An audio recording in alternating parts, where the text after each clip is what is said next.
Ataque aos cúbicos. Bolonha, 1526.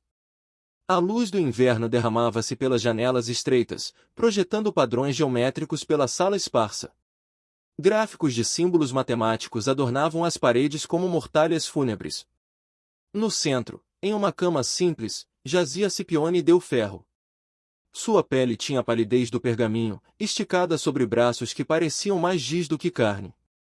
Antônio Fior pairava por perto, dedos retorcendo-se sobre si mesmos, olhos movendo-se entre seu mestre moribundo e o baú de madeira trancado no canto. O baú que continha tudo.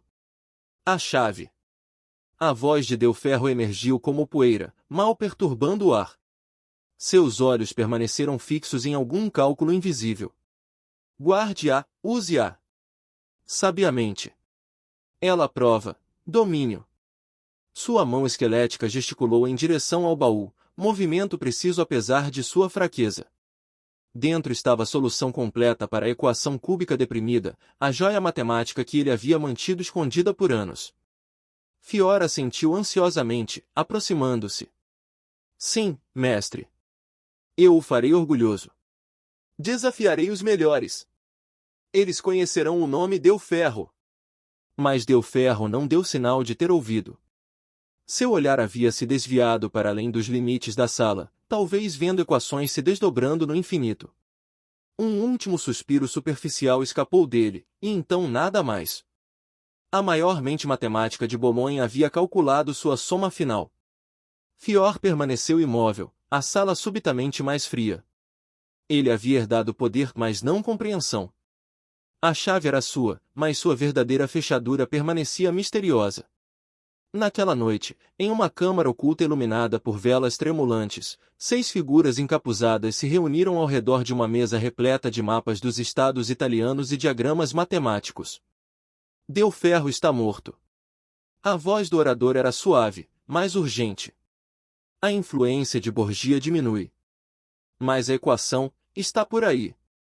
Fior a detém, como uma criança brincando com fogo. Uma criança de fato zombou o outro. A solução cúbica nunca foi destinada para tais mãos. É uma corrupção, nascida da divisão, do auto-sacrifício. Uma terceira figura inclinou-se para a frente, a luz das velas refletindo em um medalhão com um padrão geométrico intrincado. Corrupção? Ou evolução? Isso prova que o homem pode compreender o infinito, comandar nosso mundo tridimensional. Devemos procurar Fior, garantir o método para o verdadeiro propósito da ordem. O mais velho entre eles permaneceu em silêncio, ouvindo. Agora ele falou, voz rangendo com a idade. Há sussurros, de outro. Não de Bolonha. Alguém que pode compreender a equação, mas aprendeu através da dor, não do ensino. Um homem marcado pela violência, de Brescia. O silêncio caiu enquanto eles consideravam essa nova variável em seu antigo cálculo. Brescia, 1512. O fogo dos canhões rasgou a névoa da manhã. Gritos pontuavam o trovão de botas nas pedras. Soldados franceses derramavam-se pelas ruas, o aço brilhando na luz difusa pela fumaça. O jovem Nicolo Fontana pressionou seu corpo magro contra a pedra fria do nicho da igreja. Aos 12 anos, ele já era adepto da matemática, encontrando nos números um refúgio do caos da vida. Mas nenhuma equação poderia resolver a violência que consumia sua cidade. As portas da igreja se estilhaçaram. Soldados invadiram, vozes ásperas com a conquista. Nicolo tentou se fazer menor, invisível, um valor zero no frio cálculo da pilhagem. Uma sombra caiu sobre ele. Um soldado francês, olhos selvagens, sabre erguido. Nicolo abriu a boca para falar, mas o som tornou-se agonia quando o metal cortou seu rosto. Ele caiu, o mundo dissolvendo-se em imagens fraturadas enquanto o sangue se acumulava ao seu redor na pedra sagrada. Veneza, 1534. As velas queimavam baixo na oficina de Nicolo Tartaglia. Agora com 30 e poucos anos, seu rosto carregava a marca permanente daquele dia em Brescia, uma cicatriz irregular que cortava seus lábios, dentes e língua, alterando para sempre sua fala. Isso lhe dera seu novo nome, Tartaglia, o Gago. Páginas de cálculos o cercavam como uma fortaleza. Diagramas de trajetórias balísticas estavam ao lado de investigações matemáticas puras. Em sua folha atual, a equação cúbica o encarava, insolente em sua complexidade. Eu vou que quebrar você, ele sussurrou para ela, a gagueira uma lembrança constante do que lhe havia sido tirado. Como eu fui que quebrado? Sua mão movia-se sobre a página com graça surpreendente. Onde Del Ferro havia abordado o cúbico através da fria divisão, o método de Tartaglia fluía mais organicamente, como água buscando seu nível. O cúbico e suas raízes dançavam para ele, revelando seus segredos não através do cálculo mecânico, mas através de uma espécie de empatia matemática. Naquela noite, Tartaglia sonhou com um homem fraturado sussurrando verdades ao contrário. A forma espectral de Del Ferro apareceu, sua voz distorcida, Oissi fircas meis e d'harmonie n, arbmus elsibusse. Padrões geométricos rodopiavam ao redor de Tartaglia, puxando sua consciência, convidando-o a dissolver-se em sua recursão infinita. A dividir-se infinitamente pelo conhecimento. Ele acordou com um suspiro, suor encharcando sua camisa de dormir.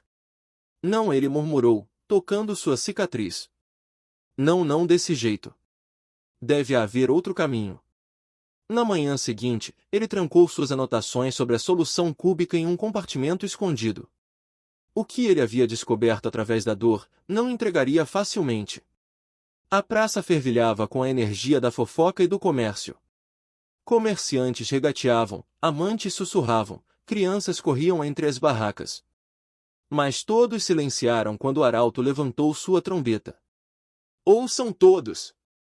Antônio Maria Fior, aluno do falecido e grande Scipione Del Ferro de Bolonha, desafia por este meio Niccolo Tartaglia de Brescia para um concurso de habilidade matemática. 30 questões cada. 40 dias para resolução. Que a mente mais refinada prevaleça. Tartaglia estava na multidão, rosto impassível apesar dos sussurros que ondulavam ao seu redor. Do outro lado da praça, Fior pavoneava-se, cercado por admiradores. Vamos ver se a mente do gago é tão hesitante quanto sua língua, Fior anunciou em voz alta para um companheiro. A chave do meu mestre desbloqueará esta vitória facilmente.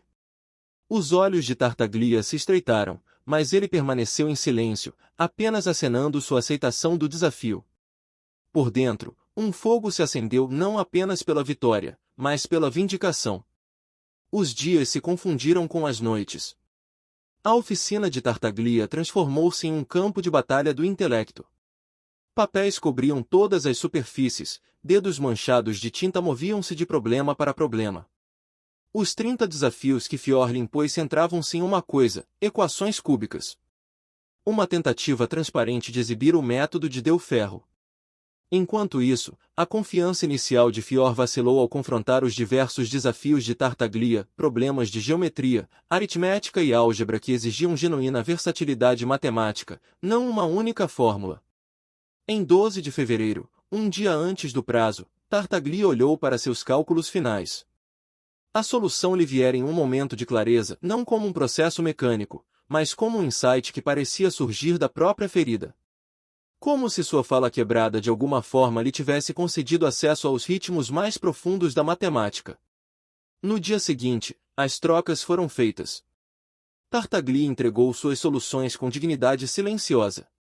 O rosto de Fior perdeu a cor ao perceber que Tartaglia havia resolvido todos os 30 problemas cúbicos. Suas próprias respostas incompletas aos diversos desafios de Tartaglia pareciam insignificantes em comparação. Os resultados são claros, anunciou o juiz principal no salão veneziano lotado.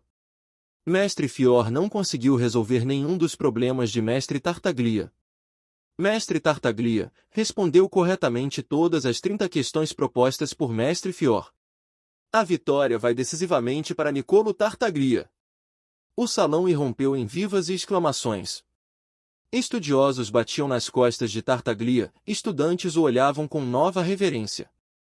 Fior escorregou para longe, a humilhação queimando em seu rosto. No entanto, Tartaglia não sentiu alegria no momento. Ele recusou o prêmio em dinheiro com um gesto, e seus olhos mantinham uma cautela que contradizia seu triunfo. Naquela noite, sozinho em sua câmara, ele apertou suas anotações. O mundo agora sabia que ele possuía a chave para o cúbico. Mas a chave parecia mais pesada do que nunca, um fardo em vez de um prêmio. Milão, 1539. A voz de Gerolamo Cardano encheu o auditório da universidade, entrelaçando medicina, matemática e filosofia com a facilidade de um mestre artesão. Diferentemente do austero Del Ferro ou do ferido Tartaglia, Cardano irradiava carisma e versatilidade.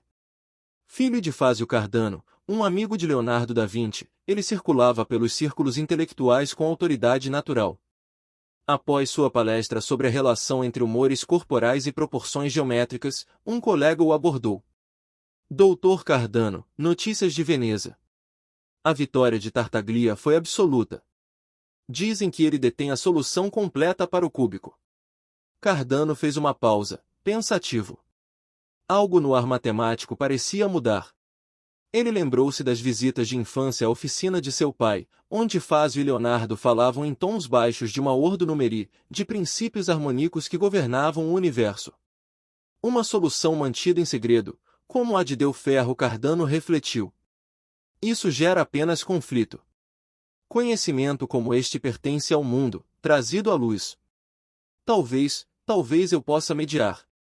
A viagem para Veneza levou Cardano por paisagens que pareciam espelhar seus pensamentos, vinhedos ordenados dando lugar a florestas selvagens, cidades simétricas aninhadas contra costas caóticas.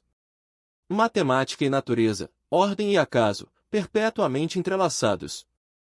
A casa de Tartaglia provou ser modestamente equipada os aposentos de um estudioso, não de um homem rico.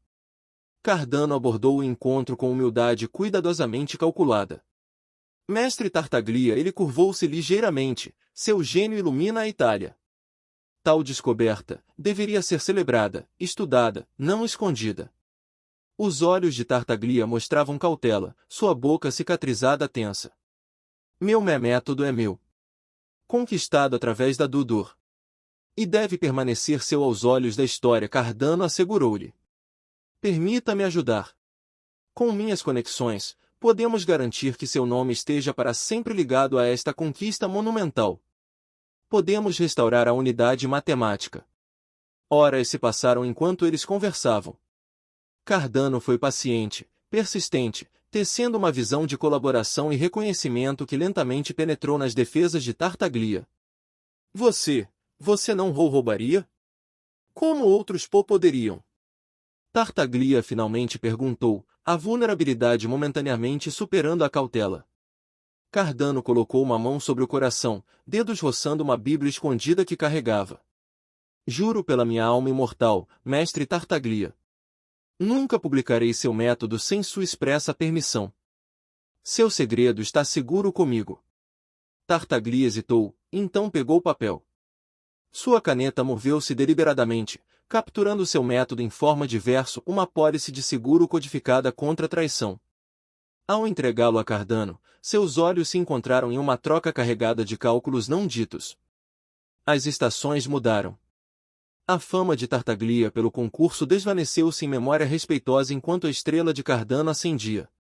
Mas em sua oficina em Veneza, Tartaglia não encontrou paz.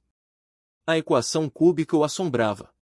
Noite após noite, ela aparecia em seus sonhos, suas raízes multiplicando-se, dividindo-se, fragmentando-se em infinitas, decimais gritantes. Às vezes tomava a forma do soldado francês, lâmina erguida. Outras vezes aparecia como Del Ferro, apontando um dedo espectral acusador. Você abriu, o fantasma sussurrou. Não se fechará. Tartaglia acordava de tais sonhos encharcado de suor, alcançando instintivamente seus cálculos como se para garantir que não haviam escapado para o mundo por conta própria. Uma carta de Cardano estava em sua mesa, amigável, colaborativa, cheia de discurso matemático. No entanto, Tartaglia sentia algo sob as palavras cordiais. Uma ambição que poderia provar-se mais forte que um juramento. Em Milão, o estúdio de Cardano brilhava com a luz das lâmpadas. Livros e papéis cobriam todas as superfícies, tratados médicos ao lado de cartas astrológicas, desenhos anatômicos junto a investigações matemáticas puras.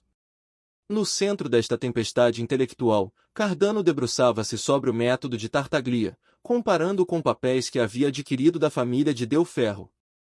Dois caminhos para o mesmo pico, ele murmurou, dedos traçando soluções paralelas.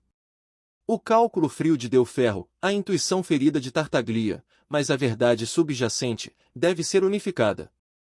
Ele começou a escrever, caneta arranhando o papel com urgência crescente. O que emergiu não foi meramente uma republicação de qualquer método, mas uma síntese, uma compreensão mais completa do cúbico e suas implicações. A fundação do que se tornaria Ars Magna. Na mente de Cardano, ele estava buscando a forma mais pura do conhecimento. Mas nas sombras de seu estúdio, invisíveis a olhos humanos, equações pareciam contorcer-se com propósito próprio. Divisão e unificação, segredos e revelações, feridas e curas, todos convergindo para uma inevitável colisão matemática. O cúbico havia encontrado seus recipientes. Agora ele mudaria o curso do próprio pensamento.